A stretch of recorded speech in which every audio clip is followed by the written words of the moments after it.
سوال 9 از سوالات آزمون تیتوشان 1403. کدام عدد ادامه بهتری برای دنباله اعداد داده شده است؟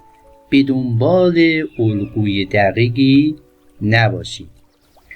خب اعدادی که در این الگو داده شده شامل اعداد 5 رقمی هستند که اگر از راست به چپ اعداد رو بررسی کنیم و دو رقم سمت چپ هر عدد نگاه کنیم میبینیم که 5 تا 5 تا اضافه شده، 65 شده 70، 70 شده 75، 75 شده 80، 80 شده 85.